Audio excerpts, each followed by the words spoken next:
It is time for a full-scale investigation into the role the legal profession is playing in our illegal immigration crisis. I have more than a strong suspicion that politically motivated lawyers are frustrating us at every turn, either to make money or to cause as much of a nuisance as possible so that Conservative policies fail and they get a Labour government. The latest madness is this fear of water rubbish. We are supposed to believe that people who paid people smugglers thousands of pounds to possibly put them in a boat, initially across the Mediterranean, were then so traumatised by what they saw that they continued to pay money to people smugglers to help them travel across hundreds of miles of perfectly safe bone-dry land, then paid them more money again to get in a dinghy and sail across the busiest shipping lane in the world. I think that the public has a right to take these legal claims with a massive pinch of salt. Shall we have a little look at some of the videos as well of people coming across on those small boats?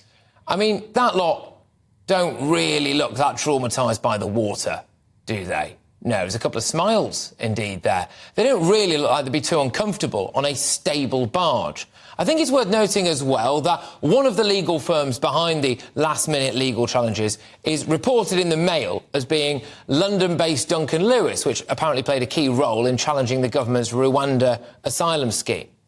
Now, we have also seen an undercover sting operation where totally different solicitors, some of whom owned multi-billion-pound property empires and sent their kids to Eton, were taking cash in hand to fabricate claims to keep illegals in the country. I am convinced that some legal firms up and down the country are 100% at it when it comes to making bogus asylum claims, and that needs to be investigated.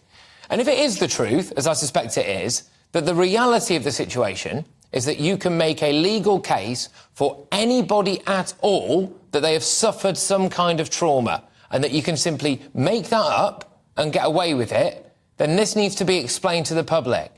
In light of how traumatised everybody coming across the channel apparently is, and how desperate they are for safe haven in the UK and only the UK, it is also worth reminding ourselves of this story from over the weekend. The same people smugglers getting people into Britain are also charging them around £2,500 to get them out of Britain if they've got in trouble with the law. So all of a sudden, it turns out that they weren't that traumatised by their journey, they aren't really the victims of human trafficking, they're actually customers of it, and countries other than Britain will do just fine. Frankly, there needs to be an investigation into whether or not certain crooked lawyers are essentially helping the human traffickers.